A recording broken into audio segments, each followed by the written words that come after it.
ఓం శాంతి. ఈరోజు మురళి డేటు 25/1/2026. అవ్యక్త BapDada Murali revise date 2/4/2008. ఈరోజు మురళి హెడ్లైను: ఈ సంవత్సరము 4 సబ్జెక్టులలో అనుభవం యొక్క అథారిటీగా అవ్వండి. లక్ష్యము మరియు లక్షణాలను సమానముగా చేసుకోండి. బాబ్దాదా చెప్తున్నారు, ఈరోజు బాబ్దాదా తమ నలువైపులా సంతుష్టముగా ఉండే సంతుష్టమణులను చూస్తున్నారు. ప్రతి ఒక్కరి ముఖం పైన సంతుష్టత యొక్క మెరుపు కనిపిస్తూ ఉంది. సంతుష్టమణులు స్వయానికి కూడా ప్రియము, తండ్రికి కూడా ప్రియము మరియు పరివారానికి కూడా ప్రియమైన వారిగా ఉంటారు. ఎందుకంటే సంతుష్టత అనేది మహాన్ శక్తి. సర్వప్రాప్తులు ప్రాప్తించినప్పుడే సంతుష్టత ధారణ అవుతుంది. ప్రాప్తులు తక్కువగా ఉన్నట్లయితే సంతుష్టత కూడా తక్కువగానే ఉంటుంది. సంతుష్టత అనేది ఇతర శక్తులను కూడా ఆహ్వానం చేస్తుంది. సంతుష్టత యొక్క వాయుమండలం ఇతరులకు కూడా యథాశక్తి సంతుష్టత యొక్క వైబ్రేషన్లను ఇస్తుంది. సదా సంతుష్టంగా ఉండేవారి గుర్తు, వారు సదా ప్రసన్న చిత్తులుగా కనిపిస్తారు. సదా వారి ముఖము స్వతహాగానే హర్షిత ముఖంగా ఉంటుంది. సంతుష్ట ఆత్మ ఎదురుగా ఎలాంటి పరిస్థితి వచ్చినా అది వారి స్వస్థితిని కదిలించలేదు. ఎంత పెద్ద పరిస్థితి అయినా సంతుష్ట ఆత్మకు ఒక కార్టూన్ షో వలె మనోరంజనముగా అనిపిస్తుంది. అందువలన వారు పరిస్థితిలో కూడా అలజడి చెందరు. పరిస్థితి వారిపైన దాడి చెయ్యలేదు, ఓడిపోతుంది. కనుక అతీంద్రియ సుఖ మనోరంజన జీవితాన్ని వారు అనుభవం చేస్తారు. శ్రమ చేయాల్సిన పని లేదు, మనోరంజనముగా అనుభవం అవుతుంది. కనుక ప్రతి ఒక్కరూ కూడా స్వయాన్ని చెక్ చేసుకోండి. చెక్ చేసుకోవడం అయితే వస్తుంది కదా, వస్తుందా? ఎవరికైతే స్వయాన్ని చెక్ చేసుకోవడం వస్తుందో, ఇతరులను కాదు, స్వయాన్ని చెక్ చేసుకోవడం వస్తుందో వారు చేతులెత్తండి. చెక్ చేసుకోవడం వస్తుందా? మంచిది, అభినందనలు. ప్రతి బిడ్డకు ప్రతిరోజు అమృత వేళ బాబ్దాదా ద్వారా భిన్న భిన్న రూపాలలో ఇదే వరదానం లభిస్తుంది. సంతోషంగా ఉండండి, సంపన్నంగా ఉండండి. అందరికీ ప్రతిరోజు వరదానం లభిస్తుంది. బాబ్దాదా అయితే అందరికీ ఒకే విధంగా ఒకేసారి వరదానం ఇస్తారు. కానీ తేడా ఏం వస్తుంది? అసలు నెంబర్ వారీగా ఎందుకు అయిపోతున్నారు? దాత ఒక్కరే మరియు ఇచ్చేది కూడా ఒకే సమానముగా ఇస్తారు. కొందరికి తక్కువ, కొందరికి ఎక్కువ, ఇలా అయితే ఇవ్వరు. విశాల హృదయంతో ఇస్తారు. కానీ తేడా ఏం వచ్చేస్తుందో దాని అనుభవం కూడా అందరికీ ఉంది. ఎందుకంటే ఇప్పటి వరకు బాబ్దాదా వద్దకు ఏ ధ్వని వస్తుంది? ఏ ధ్వని వస్తుందో తెలుసు కదా. అప్పుడప్పుడు కొద్దిగానే ధ్వని ఇప్పటి వరకు కూడా బాబ్దాదా వద్దకు వస్తూనే ఉంది. బాబ్దాదా చెప్పారు, బ్రాహ్మణాత్మల జీవన రూపీ డిక్షనరీ నుండి ఈ 2 మాటలు తొలగిపోవాలి. అవినాశీ తండ్రి, అవినాశీ ఖజానాలు. మరి మీరందరూ కూడా అవినాశీ శ్రేష్ఠాత్మలు కదా. మరి ఏ మాట ఉండాలి? అప్పుడప్పుడు అనేది ఉండాలా, లేక సదా అనేది ఉండాలా? ప్రతి ఖజానాకు ముందు సదా అనేది ఉందా లేదా అనేది చెక్ చేసుకోండి. సర్వశక్తులు సదా ఉన్నాయా? సర్వగుణాలు సదా ఉన్నాయా? మీ అందరి భక్తులు మీ గుణాలను మహిమ చేసేటప్పుడు ఏమని అంటారు? అప్పుడప్పుడు గుణదాతలు అని అంటారా? బాబ్దాదా ప్రతి వరదానంలో సదా అని అన్నారు, సదా సర్వశక్తివాన్ అని అన్నారు.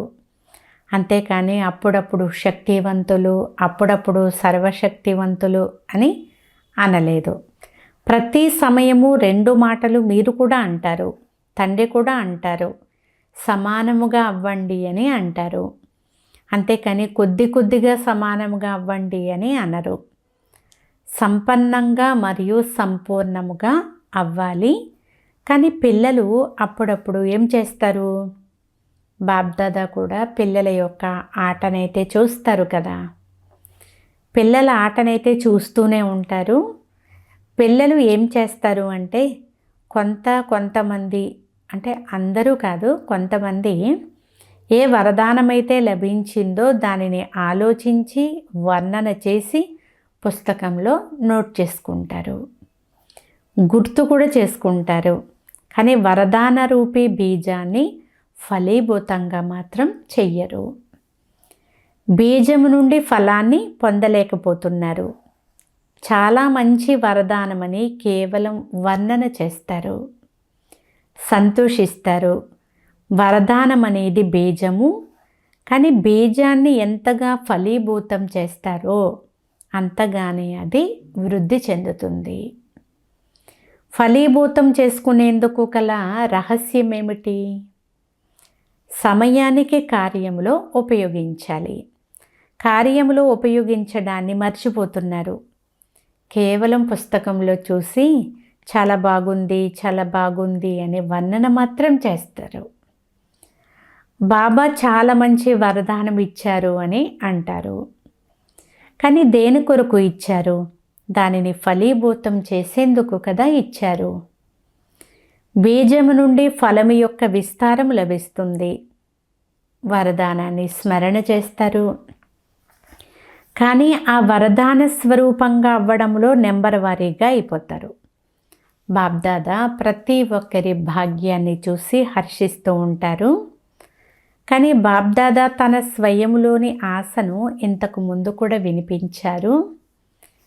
మేము కారణాన్ని సమాప్తం చేసి సమాధాన స్వరూపంగా అవుతామని అందరూ చేతులు కూడా ఎత్తారు. గుర్తుందా? హోంవర్క్ గుర్తుందా అందరికీ?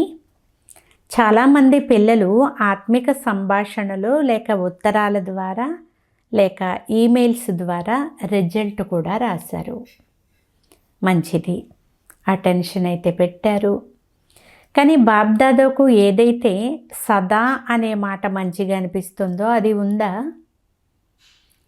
మీరందరూ ఎవరైతే వచ్చారో మీరు విని ఉండవచ్చు, చదివి ఉండవచ్చు. కానీ 1 నెల యొక్క హోంవర్క్లో 1 నెల అయింది అంతే, ఎక్కువ అవ్వలేదు. కనుక ఈ 1 నెలలో లక్ష్యం అయితే పెట్టుకున్నారు, పరస్పరంలో వర్ణన కూడా చేసుకున్నారు. కానీ ఈ 1 నెల హోంవర్క్లో ఎవరైతే మంచి మార్కులు తీసుకునేవారిగా అయ్యారో వారు చేతులెత్తండి. పాస్ అయిన వారు చేతులెత్తండి. వీరు పాస్ అయ్యారు. పాస్ విత్ ఆనర్ అయిన వారు, బాబా అంటున్నారు పాస్ విత్ ఆనర్గా అయిన వారు లేవండి అని.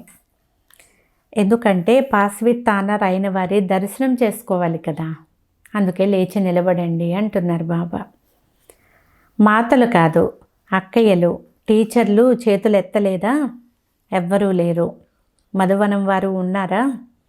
ఇదైతే చాలా తక్కువ రిజల్ట్, ఎందుకంటే చాలా కొద్ది మంది మాత్రమే లేచి నిలబడ్డారు. మంచిది, సెంటర్లలో కూడా ఉండవచ్చు. శుభాకాంక్షలు, చప్పట్లు కొట్టండి. బాప్దాదా నవ్వుతారు. ఎందుకంటే బాప్దాదా పైన ఎవరికి ప్రేమ ఉంది, ఎంత ఉంది అని అడిగితే ఏమని జవాబిస్తారు? బాబా చెప్పలేనంత ప్రేమ ఉంది అని అంటారు. చాలా మంచి జవాబిస్తారు కదా. బాప్దాదా కూడా చాలా సంతోషపడతారు. కానీ ప్రేమకు రుజువు ఏమిటి? ఈనాటి ప్రపంచంలో దేహాభిమానపు ప్రేమ కలవారు తమ ప్రాణాన్ని కూడా బలిహారం చేసేస్తారు. పరమాత్మ పైన ప్రేమ ఉన్నప్పుడు కష్టం ఎందుకు అనుభవం అవుతుంది? తండ్రి చెప్పారు మరియు పిల్లలు చేశారు అన్నట్లుగా ఉండాలి. పాటలైతే చాలా మంచివి పాడతారు. బాబా మేము మాదంతా సమర్పణ చేసే దీపపు పురుగులము, దీపము పైన బలిహారి అయ్యేవారము అని పాట పాడతారు.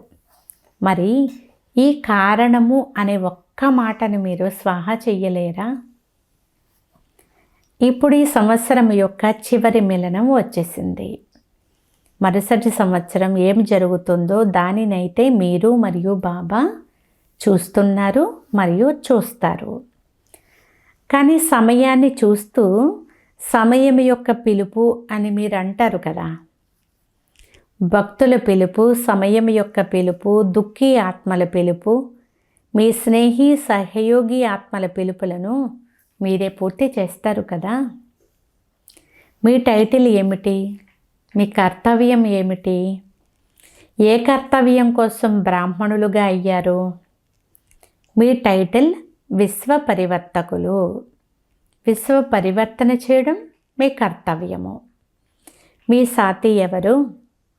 బాబ్దాదా జతలో ఈ కార్యములో మీరు నిమిత్తమయ్యారు కనుక ఏం చెయ్యాలి? చేస్తారా అని చేతులు ఎత్తిస్తే ఇప్పుడు కూడా అందరూ చాలా బాగా చేతులెత్తుతారు. లక్ష్యమైతే ఉంచుకున్నారు. బాబ్దాదా చూశారు.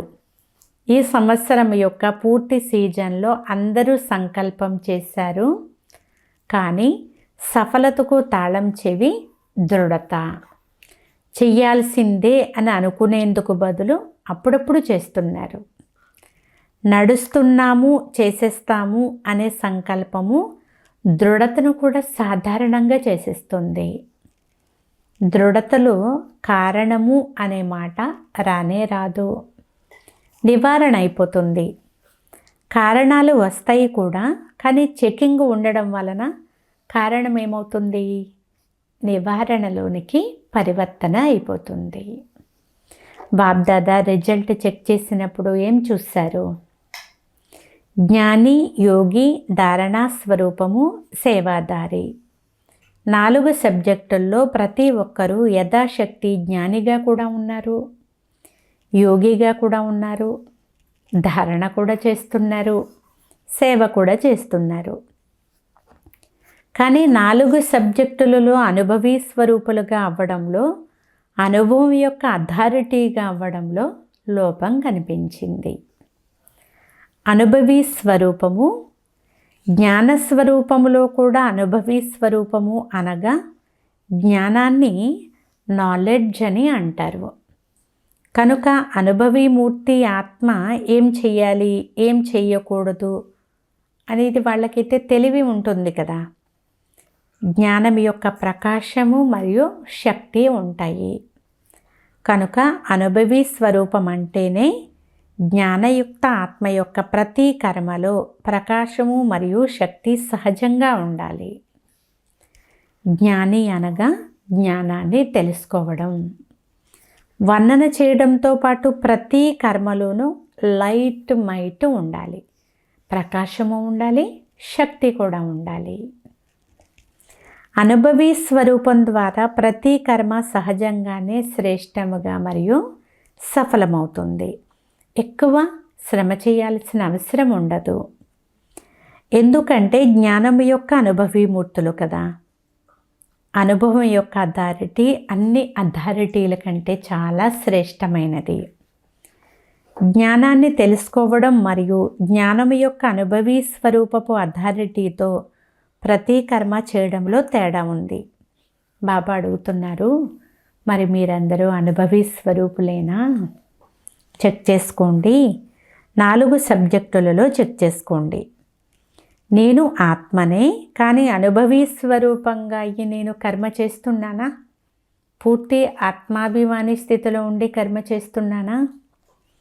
అనుభవం యొక్క అథారిటీ అనే సీటు పైన సెట్ అయి ఉన్నట్లయితే ఆ అథారిటీ ఎదురుగా శ్రేష్ట కర్మ, సఫలత స్వరూప కర్మ సహజ స్వభావంగా కనిపిస్తుంది.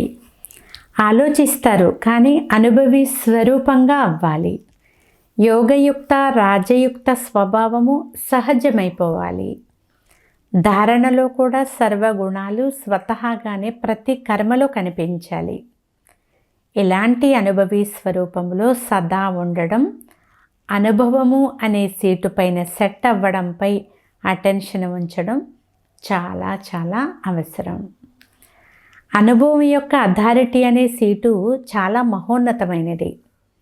అనుభవీలను మాయ ఎప్పుడూ కూడా సీటు నుండి తొలగించలేరు. ఎందుకంటే మాయ యొక్క అథారిటీ కంటే అనుభవం యొక్క అథారిటీ 16 రెట్లు ఉన్నతమైనది. ఆలోచించడం వేరు, మననం చేయడం వేరు, అనుభవీ స్వరూపంగా అయ్యి నడుచుకోవడం. ఇప్పుడు దీని అవసరం ఉంది అని బాబ్దాదా అంటున్నారు. కనుక ఇప్పుడు ఈ సంవత్సరంలో ఏం చేస్తారు? బాబ్దాదా చూశారు, ఒక సబ్జెక్టులో మెజారిటీ పాస్ అయ్యారు. అది ఏ సబ్జెక్టు? సేవ యొక్క సబ్జెక్టు. నలువైపుల నుండి బాబ్దాదా వద్దకు చాలా మంచి మంచి సేవా సమాచారాలు అయితే వచ్చాయి. సేవ యొక్క ఉమంగ ఉత్సాహాలు ఈ సంవత్సరం యొక్క సేవా సమాచారాల కంటే చాలా మంచిగా కనిపించాయి. ప్రతి వర్గం వారు, ప్రతి జోను వారు భిన్న భిన్న రూపాలతో సేవలో సఫలతను ప్రాప్తి చేసుకున్నారు. దీని కొరకు బాబ్దాదా ప్రతి జోను, ప్రతి వర్గం వారికి 10 రెట్లు శుభాకాంక్షలు ఇస్తున్నారు. శుభాకాంక్షలు. ప్లాన్లు కూడా మంచివి తయారు చేశారు. కానీ ఇప్పటి సమయం అనుసారముగా ఇది అకస్మాత్తు యొక్క సీజన్. ఈ సంవత్సరం ఎంతమంది బ్రాహ్మణులు అకస్మాత్తుగా వెళ్ళిపోయారో మీరు చూసి ఉంటారు, విని ఉంటారు. కనుక అకస్మాత్తు యొక్క గంట ఇప్పుడు తీవ్రమైపోతుంది. దాని అనుసారం ఇప్పుడు ఈ సంవత్సరము 4 సబ్జెక్టులలో ఎంతవరకు అనుభవీ స్వరూపంగా అయ్యాను అనేది చెక్ చేసుకోండి. 4 సబ్జెక్టుల్లోనూ మంచి మార్కులే కావాలి. ఒకవేళ ఒక సబ్జెక్టులోనైనా పాస్ మార్కుల కంటే తక్కువ వస్తే పాస్ విత్ ఆనర్గా అయ్యి మాలలో మణిగా, బాబ్దాదా మెడలో హారముగా ఎలా అవుతారు? ఏ రూపంలో ఓడిపోయినా కూడా తండ్రికి కంఠహారముగా అవ్వలేరు. ఇక్కడ చేతులు ఎత్తిస్తే అందరూ ఏమంటారు? లక్ష్మీనారాయణులుగా అవుతాము అని అంటారు. లక్ష్మీనారాయణులు లేక లక్ష్మీనారాయణుల పరివారంలోని సాతీలుగా అవ్వడం కూడా శ్రేష్టమైన పదవియే. కనుక బాబ్దాదా కేవలం ఒక మాట చెప్తున్నారు. ఇప్పుడు తీవ్ర గతితో ఎగిరే కళలో ఎగురుతూ ఉండండి. అంతేకాక మీ ఎగిరే కళ యొక్క వైబ్రేషన్ల ద్వారా వాయుమండలంలో సహయోగము యొక్క వాయుమండలాన్ని వ్యాపింపచేయండి. ప్రకృతిని కూడా పరివర్తన చేసే తీరుతాము అని మీరు ప్రకృతి కోసం ఛాలెంజ్ చేశారు కదా. ఈ ప్రతిజ్ఞ ఉంది కదా, ప్రతిజ్ఞ చేశారా? భుజాలు కదపండి, చేతులు కాదు. మరి అలాంటప్పుడు మీ తోటి మనుష్యాత్మలను దుఃఖము మరియు అశాంతి నుండి పరివర్తన చెయ్యలేరా? ఒకటేమో మీరు ఈ ఛాలెంజ్ చేశారు, మరియు బాబ్దాదాతో కూడా ప్రతిజ్ఞ చేశారు. మేమంతా ఇప్పుడు కూడా మీ కార్యంలో సాతీలము, పరంధామంలో కూడా సాతీలము, మరియు రాజ్యంలో కూడా బ్రహ్మా బాబాకు సాతీలుగానే ఉంటాము, అంటే జతలోనే ఉంటాము అని ప్రతిజ్ఞ అయితే చేశారు కదా. కనుక తోడుగా వెళ్తారు, తోడుగా ఉంటారు. ఇప్పుడు కూడా తోడుగా ఉన్నారు. కనుక సమయానుసారముగా తండ్రి ఇచ్చిన సూచనను ప్రాక్టికల్లో చూస్తున్నారు. అకస్మాత్తుగా మరియు ఎవరడి దాది వెళ్ళిపోతారు అని అనుకున్నారా? అకస్మాత్తు యొక్క ఆటను చూశారు కదా. కనుక ఈ సంవత్సరం ఎవరడీగా ఉండండి. తండ్రి హృదయంలోని ఆశలను పూర్తి చేసే ఆశాదీపాలుగా అవ్వాల్సిందే. తండ్రికి గల ఆశలు ఏమిటో మీకు తెలుసు కదా. అలా తయారవ్వాలా లేక అవుతాము, చూస్తాము అని అంటారా? అవ్వాల్సిందే అని భావించే వాళ్ళు చేతులెత్తండి. చూడండి, కెమెరాలో వస్తున్నారు. బాబ్దాదాను చాలా బాగా సంతోషపరుస్తారు. బాబ్దాదా కూడా పిల్లలు లేకుండా ఒంటరిగా వెళ్ళలేరు. బ్రహ్మాబాబా కూడా పిల్లలైన మీకోసం ముక్తి ద్వారాన్ని తెరిచేందుకు ఎదురు చూస్తున్నారు. అడ్వాన్స్ పార్టీ కూడా ఎదురు చూస్తూ ఉంది. మీరు ఏర్పాట్లు చేసేవారు, కానీ మీరు ఎదురు చూసేవారు కాదు, ఏర్పాట్లు చేసేవారు. కనుక ఈ సంవత్సరం లక్ష్యం ఉంచుకోండి, కానీ లక్ష్యము మరియు లక్షణాలను సమానంగా ఉంచుకోండి. అంతేకాని లక్ష్యము చాలా ఉన్నతముగా మరియు లక్షణాలలో బలహీనంగా ఉండరాదు. లక్ష్యము మరియు లక్షణాలు సమానంగా ఉండాలి.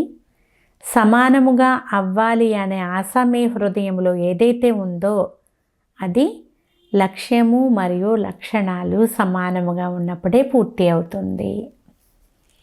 ఇప్పుడు లక్ష్యము మరియు లక్షణాలలో కొద్దిగా తేడా వచ్చేస్తుంది.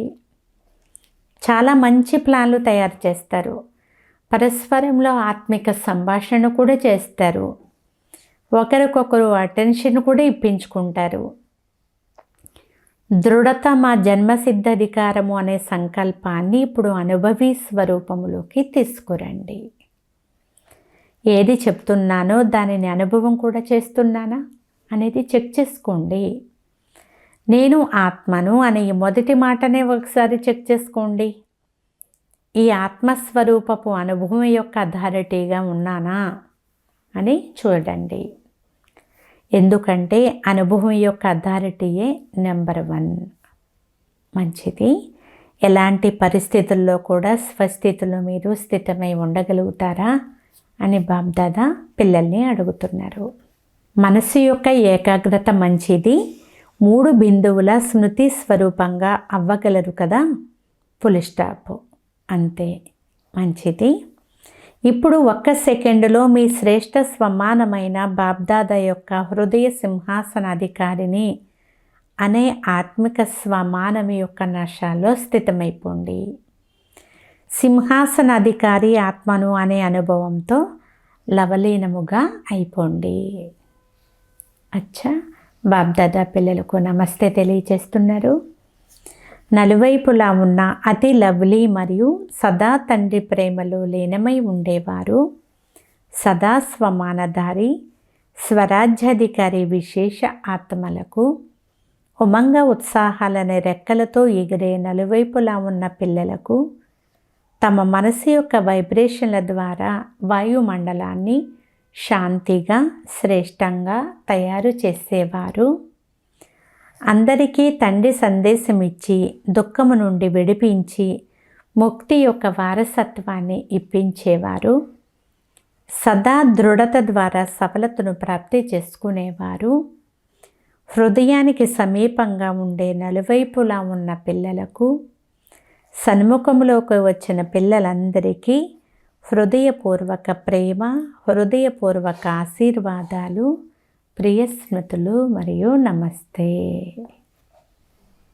మధురాతి మధురమైన ఆత్మీయ తండ్రికి ఆత్మీయ పిల్లల యొక్క ప్రియ స్మృతులు. Good morning. నమస్తే నమస్తే నమస్తే. అచ్చా, ఈరోజు వరదానము ధర్మము మరియు కర్మ రెండింటి బ్యాలెన్స్ను సరిగ్గా ఉంచుకునే దివ్య లేక శ్రేష్ఠ బుద్ధివాన్ భవ. సారాంశము: కర్మ చేసే సమయంలో ధర్మము అనగా ధారణ కూడా సంపూర్ణంగా ఉన్నట్లయితే ధర్మము మరియు కర్మ రెండింటి బ్యాలెన్సు సరిగ్గా ఉంచడం వలన ప్రభావం పెరుగుతుంది. అంతేకాని కర్మ సమాప్తమైన తర్వాత ధారణ స్మృతిలోకి రావడం కాదు. బుద్ధిలో 2 విషయాల బ్యాలెన్స్ సరిగ్గా ఉంటే అప్పుడు శ్రేష్ఠ బుద్ధి లేక దివ్య బుద్ధివంతులు అని అంటారు. లేకుంటే సాధారణ బుద్ధి, కర్మ కూడా సాధారణము, ధారణ కూడా సాధారణముగా ఉంటాయి. కనుక సాధారణతలో సమానతను కాదు, కానీ శ్రేష్టతలో సమానతను తీసుకుని రావాలి. ఎలాగైతే కర్మ శ్రేష్టమైనదో అలా ధారణ కూడా శ్రేష్టముగా ఉండాలి. స్లోగన్: తమ మనసు బుద్ధిని అనుభవం అనే సీటు పైన సెట్ చేస్తే ఎప్పుడూ కూడా అప్సెట్ అవ్వరు. ఈరోజు అవ్యక్త ప్రేరణ: జ్ఞానస్వరూపంగా నాలెడ్జ్ఫుల్గా మాస్టర్ సర్వశక్తివంతులుగా అయిన తరువాత ఒకవేళ ఏదైనా యుక్తియుక్తంగా లేని కర్మను చేసినట్లయితే ఈ కర్మబంధనము అజ్ఞాన కాలంలోని కర్మబంధనము కంటే 16 రెట్లు అధికంగా ఉంటుంది. ఈ కారణముగా బంధనయుక్త ఆత్మ స్వతంత్రంగా లేని కారణముగా ఏది కావాలో అది చెయ్యలేదు. కనుక యుక్తియుక్త కర్మ ద్వారా ముక్తిని ప్రాప్తి చేసుకోండి అని బాబ్దాదా అంటున్నారు. అచ్చా, ఓం శాంతి.